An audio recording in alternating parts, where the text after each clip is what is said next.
You are listening to Torah Treasures, a messianic perspective on the weekly Torah portion, featuring Rabbi Jason Sobel. This week's Torah portion is Parasha Vayyishlach. What does the name Yaakov, Jacob, signify? Why did the Lord change his name, and what does his new name signify?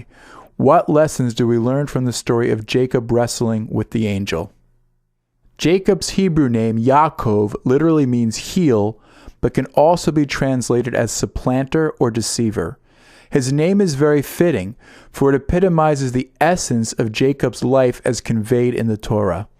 Jacob's life is characterized by a struggle to obtain blessing from both God and man. He wrestled with his brother, his father-in-law Laban, and even God himself, as seen in this week's Parsha, Genesis chapter 32.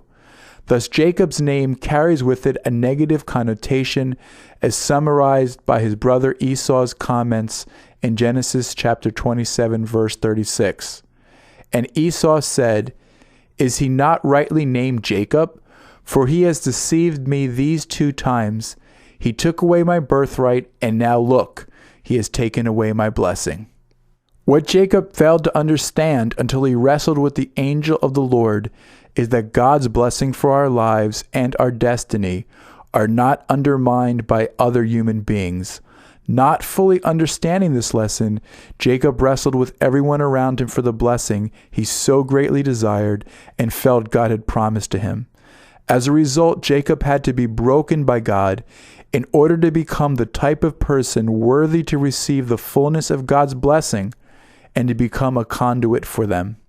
What God did in Jacob's life through the various struggles that he faced is beautifully illustrated in the following anecdote.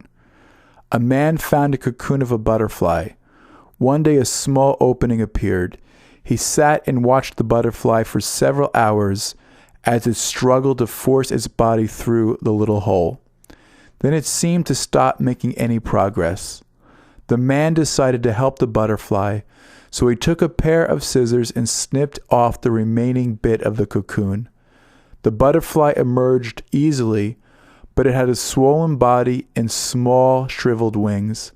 Then the man continued to watch the butterfly because he expected that at any moment the wings would enlarge and expand to be able to support the body, which would contract in time. Neither happened. In fact, the butterfly spent the rest of its life crawling around with a swollen body and shriveled wings. It was never able to fly. What the man in his kindness and haste did not understand was that the restricting cocoon and the struggle required for the butterfly to get through the tiny opening were God's way of forcing fluid from the body of the butterfly into its wings so that it would be ready for flight once it had achieved its freedom from the cocoon. Sometimes struggles are exactly what we need in our life.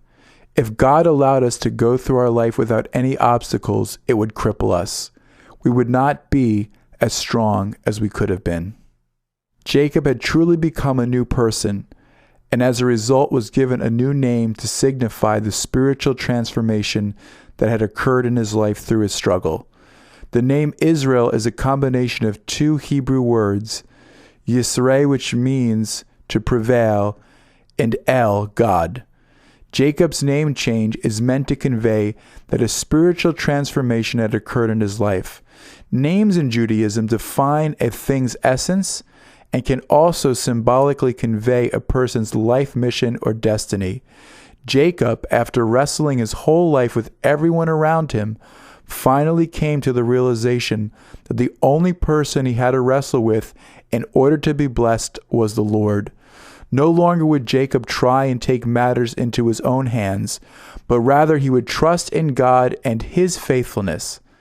This is in part what his new name Israel is meant to underscore. From Jacob's life we learn that the struggles and tests that we experience are meant to bring about good. In the Torah, the Hebrew word for a test is nes, which can also be translated as banner. What is the connection? God brings about tests in our lives on a regular basis in order to refine our character, bless us, and elevate us spiritually like a banner. We must also remember that the only person we need to wrestle with to achieve greater blessing is God and ourselves. We are the only ones that can rob ourselves of the blessing. No person can take them from us.